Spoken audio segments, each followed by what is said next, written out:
Le reportage face aux dangers de l'islam radical, les réponses de l'État ne fait pas l'unanimité.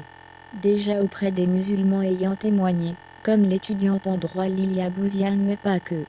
Avec d'autres personnes approchées pour participer à Zone Interdite, elle accable Michaëlle Gagnier, la réalisatrice.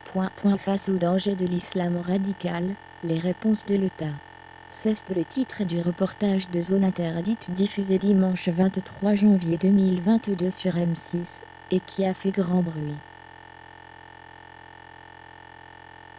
Ophélie Meunier, l'animatrice du programme, a été menacée et placée sous protection policière. Lilia Bouziane, étudiante en droit et musulmane voilée, qui apparaît sur ces images, avait ainsi déclaré avoir été trompée puisqu'on lui a présenté un tout autre thème d'émission, à savoir la laïcité chez les jeunes. Une enquête d'arrêt sur image met en lumière les techniques d'approche pas toujours loyales de Michaëlle Gagnier, réalisatrice de ce numéro. Les caméras de la chaîne ont suivi Lilia Bouziane durant 48 heures. Finalement, la jeune femme apparaît 6 minutes à l'antenne.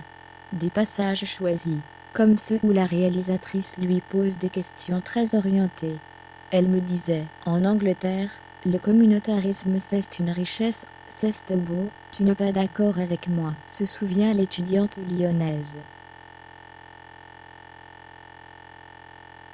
Puis, face à Lilia Bouziane et d'autres amis, Michaëlle Gagnier interroge sur le cas de Mila, jeune fille menacée de mort après des propos chocs sur l'islam. Vous pensez quoi de Mila? Vous condamnez les menaces contre elle? Vous êtes pour la liberté d'expression? Le a-t-elle demandé. Encore heureux que je condamne le fait de menacer quelqu'un, s'énerve Lilia Bouziane, qui compte porter plainte. J'avais l'impression qu'elles essayaient de me faire dire des choses que je ne pensais absolument pas. Avant le tournage de ce numéro de Zone Interdite, d'autres figures musulmanes françaises ont été approchées comme Fatek Mouche, fondateur du site El-Camp, Brahim Zed et Dublo sur l'actualité des mosquées, des dômes et des minarets, ou encore Vincent Souleyman, un converti influent.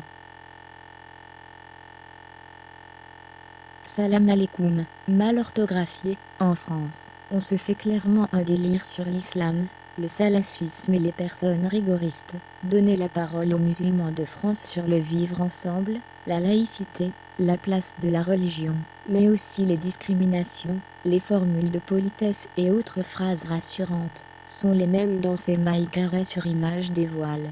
Mais les trois hommes ont flairé l'arnaque et préféré décliner l'invitation. On nous a présenté un sujet factice, regrette Fatek Mouche. De son côté, elle s'est expliquée sur CNET le 1er février 2022. La réalisatrice assume parfaitement son reportage, et se dit persuadée que l'enquête est implacable et qu'elle était nécessaire. Ce n'est pas la première fois que les méthodes de Michaëlle Gagnier interpellent. En 2015, toujours pour Zone Interdite, elle avait réalisé le reportage sur les nouveaux ghettos. Là déjà, certains protagonistes s'estimaient bernés. Auprès de RE 89, un fixeur avait indiqué qu'elle avait menti sur ses intentions.